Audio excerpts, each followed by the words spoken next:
Bonjour, bienvenue dans ma chaîne pour cette nouvelle vidéo. Mon nom c'est Gisèle.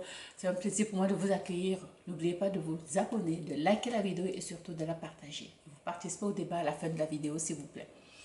Alors aujourd'hui, je vais faire un commentaire sur l'événement qui se passe actuellement en France. Vous avez suivi le meurtre de ce jeune Naël en France, à Nanterre.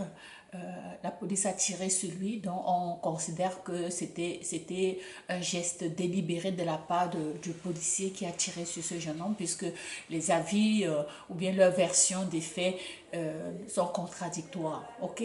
Et selon les témoins, donc, il n'y avait aucune indication qui laissait croire que la vie des policiers était en danger pour justifier l'utilisation de cette arme mortelle contre ce jeune homme-là.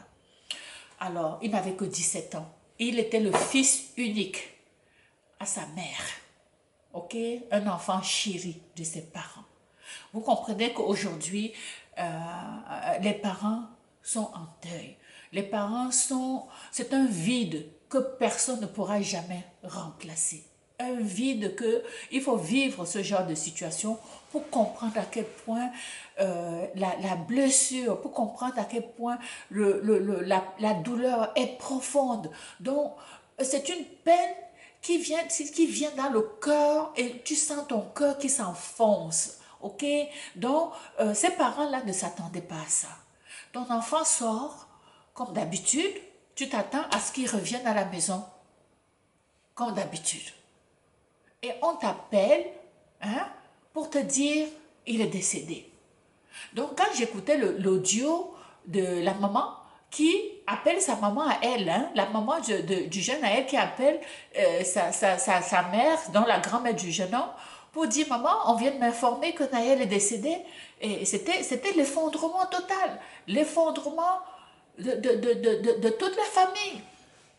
Et tout cela, vous avez suivi, vous avez vu comment la population réagit vraiment de façon, pour certains, la façon dont les gens réagissent par rapport à ce décès, certains vont trouver que c'est inapproprié, que c'est excentrique. J'ai écouté des gens dire que c'était disproportionné.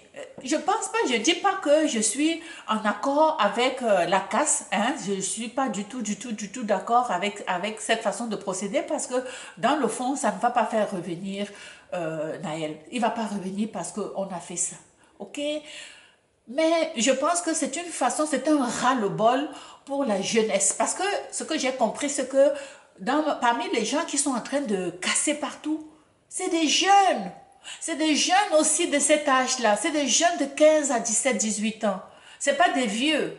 Donc, vous comprenez qu'en France, actuellement, il y a les jeunes issus de l'immigration, je suppose, qui se sentent délaissés, qui se sentent incompris, qui se sentent marginalisés, euh, vont saisir cette occasion-là pour se défouler. Ils saisissent cette occasion-là pour manifester leur ras-le-bol par rapport à l'attitude du gouvernement français à leur endroit. Ça, c'est mon interprétation de cette histoire. Ok, j'ai vu la maman, il y a des gens qui ont critiqué aussi la maman, elle était sur le podium, elle était sur des camions, en train de défiler, en train d'inciter les gens à manifester. Ok, et des gens qui disaient, oh, une maman en deuil ne devrait pas être en train de faire ça. Elle seule sait pourquoi elle le fait. Peut-être pour elle, c'est important parce qu'elle est aussi sur le coup elle est sous un choc, elle est en stress post-traumatique. Donc souvent, certaines personnes vont dans certaines situations avoir un certain comportement pour essayer d'oublier, pour essayer d'accepter ce qui arrive. Donc, elle se joint à la foule pour pouvoir exprimer sa colère, pour pouvoir exprimer la douleur qu'elle est en train de ressentir actuellement. Moi, c'est ce que je pense de l'attitude de la maman. Parallèlement à la maman, vous voyez la grand-mère, elle, qui a plutôt un comportement plus calme, qui demande aux gens, s'il vous plaît, respectez la mémoire de Naël.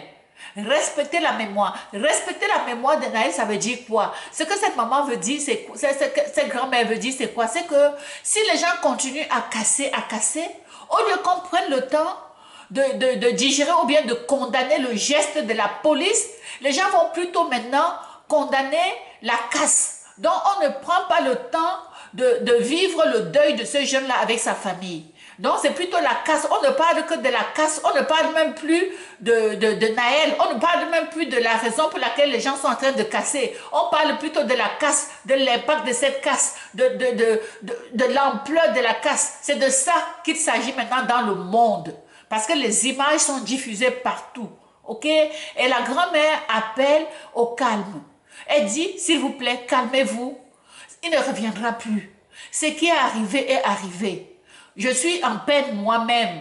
Ça me fait de la peine d'avoir perdu mon seul petit-fils. Mais je vous demande, s'il vous plaît, respectez la mémoire de cet enfant-là. Je veux qu'on retienne des bonnes choses de lui. Parce qu'en cassant, on va seulement le considérer comme s'il était un casseur lui-même. Et j'ai écouté aussi des politiciens, et les avis des politiciens sont partagés. Et j'écoute aussi parallèlement, toujours en France, comment les gens, le corps de l'enfant n'est même pas encore sous terre. On commence déjà à dire quoi? À dire qu'il faut revoir la politique d'immigration. Il faut commencer maintenant à envisager d'interdire l'immigration, de les retourner chez eux. Cela voudrait dire que même ceux qui sont français, même ces enfants-là, ces jeunes qui sont en train de démontrer qu'ils sont français, selon les Français, ils ne sont pas français. Et c'est tout ça qui est à l'origine de toute la colère. La colère des jeunes actuellement en France, ce n'est pas seulement l'histoire de Naël, c'est l'histoire d'une politique de 2 poids, 2 mesures en France. C'est l'histoire d'un gouvernement ou bien d'une politique qui fait en sorte que les gens qui sont là ne se sentent jamais acceptés. Les gens qui y vivent, les immigrants qui y vivent sont considérés toujours comme des immigrants. Et ils font tout, ils ne sont jamais intégrés. Et la politique ne fait rien pour les intégrer. Au contraire, on les envoie dans des ghettos, on les maintient dans des ghettos pour cultiver cette zone où ils ne peuvent pas franchir certaines régions. Alors c'est vraiment la politique, les politiciens français doivent saisir cette opportunité pour se questionner et non continuer à perpétuer ce qu'ils ont toujours fait. C'est-à-dire quoi? La discrimination envers l'immigration. C'est la discrimination. Cette discrimination est en train d'amener la France là où vous voyez présentement. Et vraiment, je compatis à tout ce qui se passe, mais les Français, la politique française doit saisir cette opportunité pour se questionner. Et je demande donc à la famille, j'adresse mes condoléances à la famille de ce jeune homme, ok? Et puis, il ne méritait pas de partir de cette façon-là. Et ce qui m'a touchée, c'est ce qu'il a dit à celui avec qui il était dans la voiture. Quand il a senti qu'il était en train de mourir, vous savez ce qu'il a dit? Il a dit à son ami, embrasse ma mère et ma grand-mère. Embrasse ma mère et ma grand-mère. Voilà. Voilà son message touchant. Il sent la mort. Il sent qu'il ne va pas s'en sortir. Il sent qu'il est en train de partir pour toujours. Il sent qu'il est en train de quitter ses êtres chers sans leur avoir dit au revoir. Il dit à son ami à côté, s'il te plaît, dis-leur au revoir à ma place. Ça m'a touché. Honnêtement, ça m'a touché. Et c'est ça que les gens devraient retenir de ce jeune homme. Un enfant qui devait être doux, un enfant qui devait être attentionné, un enfant qui devait aimer ses parents.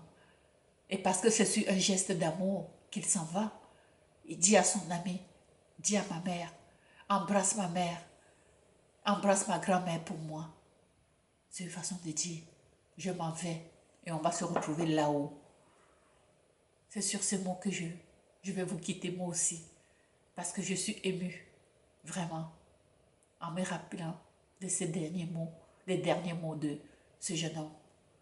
Alors, vous qui avez des enfants, vous qui vivez en France, vous qui vivez dans des banlieues, de votre côté, faites des efforts pour mieux encadrer les enfants.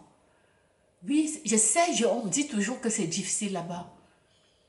Faites des efforts si vous pouvez sortir des ghettos, si vous pouvez sortir de ces zones où on vous met toujours dans le même bateau pour donner une chance à vos enfants. Et cherchez à partir de là. La vie n'est pas meilleure en France. Vous pouvez aller ailleurs et être bien. Vous pouvez aller ailleurs. Vous n'êtes pas obligé de rester en France. Ce n'est pas parce que vous êtes en France, que vous avez fait vos enfants en France, que vous allez toujours rester en France. Vous ne vous sentez pas accepté quelque part, partez de là. Vous voulez avoir un avenir meilleur pour vos enfants, partez de là. Vous allez dire que c'est parce que je ne vis pas en France. Mais moi, la France ne m'impressionne pas. Ils n'ont aucun respect pour les enfants qui naissent là-bas. C'est comme si même si tu es né là-bas, on ne te considère jamais comme un Français. OK? C'est triste et c'est pathétique et c'est triste. Alors sur ce, donc, je vous souhaite une bonne journée. On se retrouve pour une prochaine vidéo. Ciao.